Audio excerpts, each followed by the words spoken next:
Welcome back to another episode of the Talk to Relate podcast.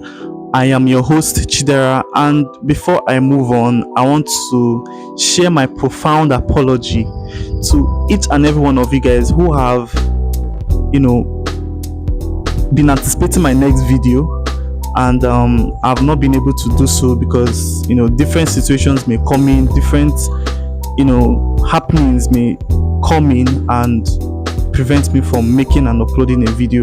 I'm very sorry to extend your anticipation, and I promise it won't happen again. And also, I want to say a very big thank you to some of my viewers who have expressed their compliments by the scenery which I'm hosting this podcast. Some of you are like, Chidera, is this your house? Your chairs, the environment looks very good, and when can I come to visit you? So I would sit down on that chair. So thank you. I mean, that's how we roll in this family. We have a very good eye for beautiful things. So thank you very much, and yeah, I hope your house in future is better than this, and same thing with me. So yeah, in the spirit of appreciation, I want to also say a very big thank you to each and every one of you guys who have been a source of my motivation, who have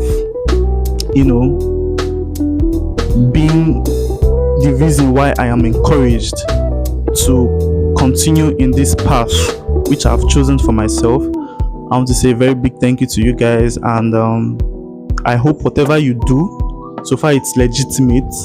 I hope that God will see you through, will put you through, and bless the work of your hands.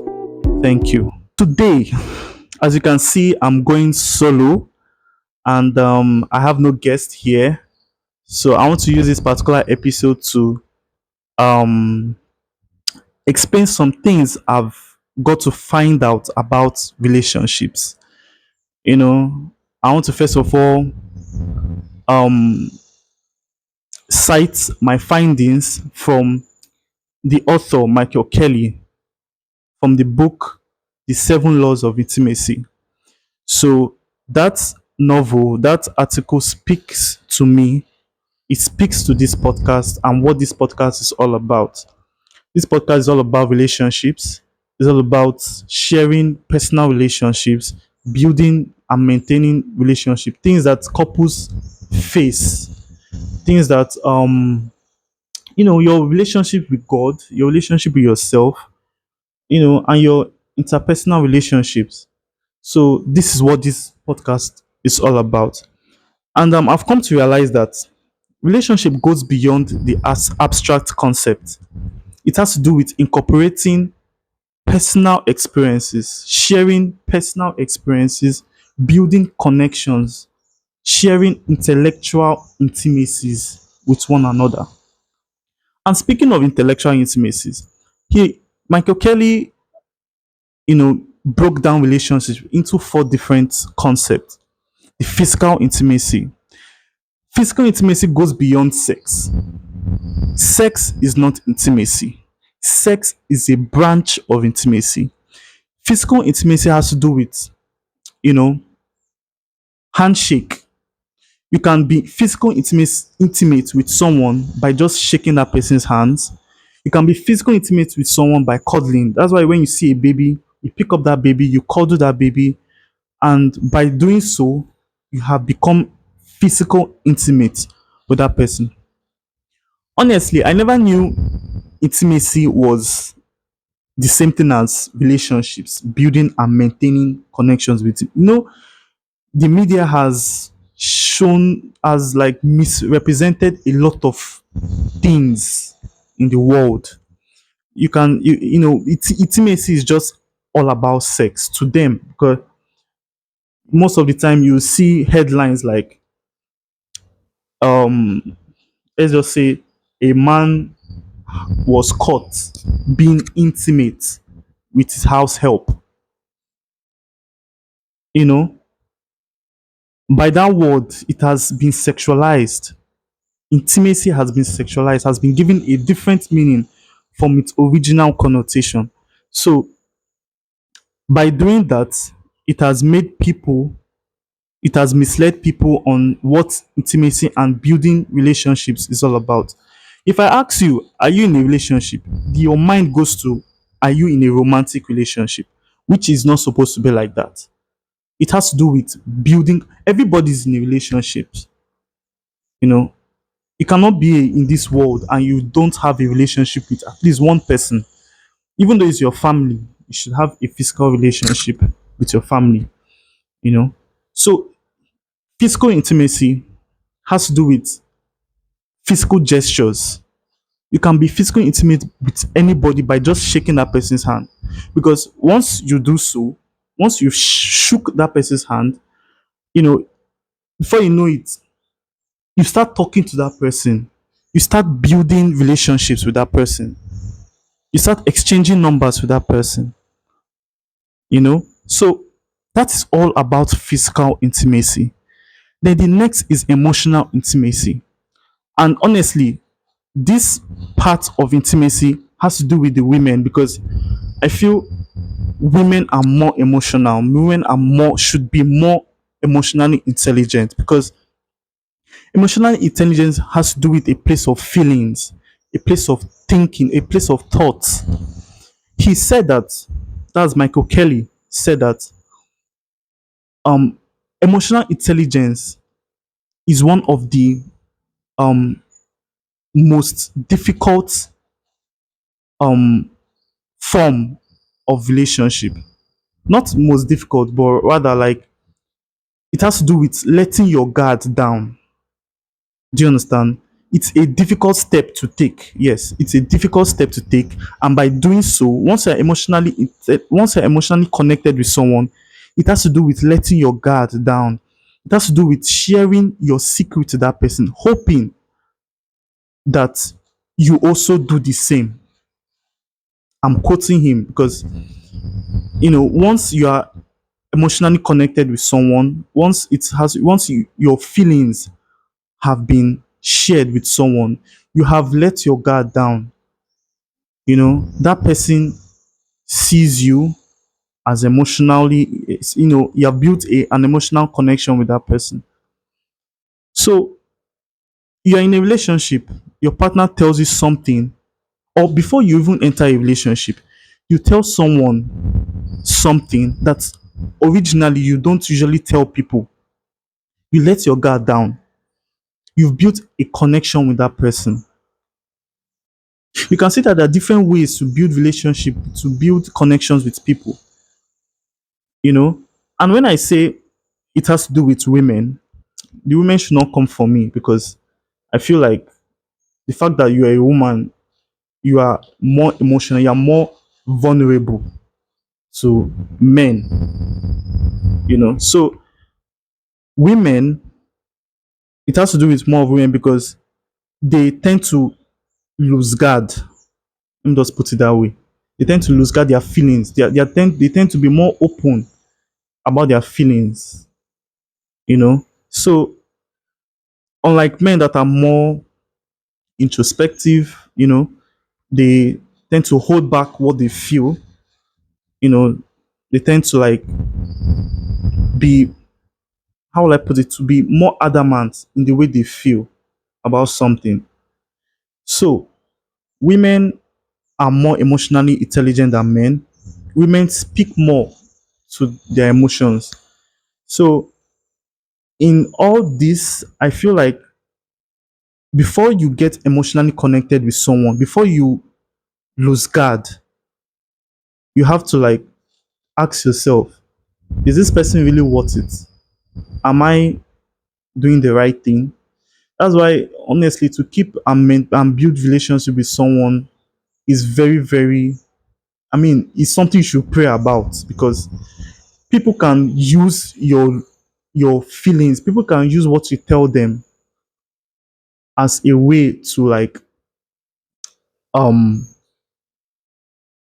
to downgrade you, not really to downgrade you, but to um blackmail you. I don't know, but you have to be very careful in this aspect. When you're being emotional, you are more vulnerable. When you're emotional, you are likely to say some certain things that originally you won't say. So, physical intimacy, emotional intimacy, and the next is spiritual intimacy. This is the most rewarding form of intimacy. This is an intimacy with God, an intimacy with a power above your power. I don't know why I didn't even mention this one first because it's the most important. Because when you're intimate with God, you expect a reward. So it's the most important form of intimacy and the most rewarding form of intimacy. And it's the hardest because we as Christians we fall into um we I'm talking about Christians in particular, you know, we tend to fall short of the glory of God many times, countless times, and that's why it's the most hardest the hardest form of intimacy. So without explaining so much about that, the next form is intellectual intimacy. This has to do with exchanging, you know, intellect, exchanging ideologies by seeing a stranger and talking. Say you are in a commercial bus and a stranger is talking to you, or a stranger just sees something on his phone or her phone and says something, and then you share your own ideology on what that person says, then you both start talking. You have been intellectually intimate with that person. So it goes beyond, you know, seeing somebody, I like you, you like me, and then you enter relationship. It goes beyond that. These are the different forms of intimacy, of building connections with people. The physical intimacy has to do with, you know, physical gestures, you know, by having physical gestures, you have been intimate to that person. Emotionally, sharing your feelings, emotions, thoughts, you have been emotionally intelligent with that person. Spiritual intimacy is your relationship with God. How you build relationship with God, praying always, going for confessions if you're a Christian, a Catholic, and ensuring that you do things that are pleasing in the sight of God. Then the next one is now the intellectual intimacy, sharing ideologies, sharing opinions, you know, intellectual suggestions with people. You become intimate with that person. So um these are the forms that Michael Kelly has broken down to understand what relationship is really all about.